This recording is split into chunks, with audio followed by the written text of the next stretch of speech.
Assalamualaikum warahmatullahi wabarakatuh. Perkenalkan, nama saya Nur Indah Ayuning Tias, NIM 1119109 dari kelas HKIC.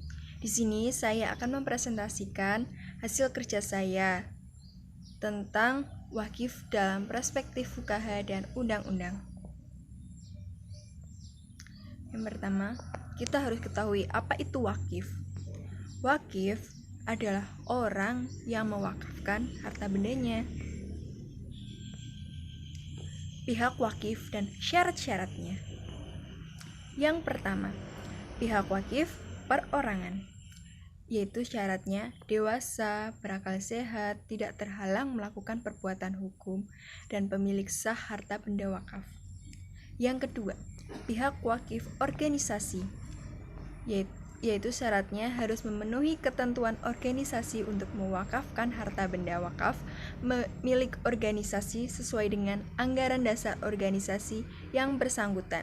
Yang ketiga, pihak wakif badan hukum, syaratnya harus memenuhi ketentuan badan hukum untuk mewakafkan harta benda sesuai dengan anggaran dasar badan hukum yang bersangkutan.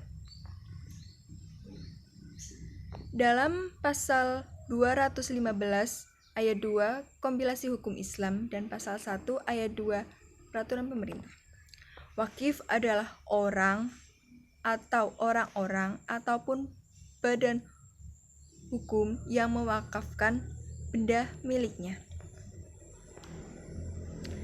Dua syarat yang berhubungan dengan wakif. Yang pertama, syarat wakif yang berhubungan dengan kecakapan. Yang kedua yaitu syarat yang berhubungan dengan pelaksanaan atau penyerahan harta wakif. Ya, kita jelaskan dari yang pertama. Yang pertama yaitu syarat wakif yang berhubungan dengan kecakapan, yaitu wakif harus orang yang berakal atau sehat akal. Kalau orang gila nggak bisa mewakafkan ya. Yang kedua, dewasa atau balik. Anak kecil dilarang mewakafkan karena masih belum dewasa. Yang ketiga, tidak dalam tanggungan karena boros dan bodoh. Yang keempat, kemauan sendiri bukan karena paksaan. Yang kelima, merdeka, bukan seorang budak. Yang kedua yaitu syarat wakif yang berhubungan dengan pelaksanaan wakaf. Yang pertama, wakif tidak terikat dengan hutang. Mazhab Hanafi mengatakan wakaf tersebut hukumnya tidak sah jika wakaf itu akan mempersulit pelunasan hutang-hutang tersebut. Sebagian ulama mazhab Maliki menjelaskan bahwa maksud tidak sah atau batal dalam hal ini adalah tidak sempurna, sehingga dapat dikatakan dengan bahasa lain bahwa wakafnya tetap sah, tetapi tidak sepantasnya atau tidak seperlunya. Yang kedua, wakaf orang yang menderita sakit.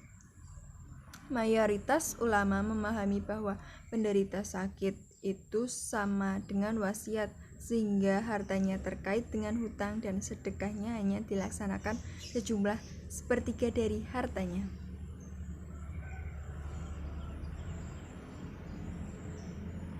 Kesimpulannya dari presentasi kali ini adalah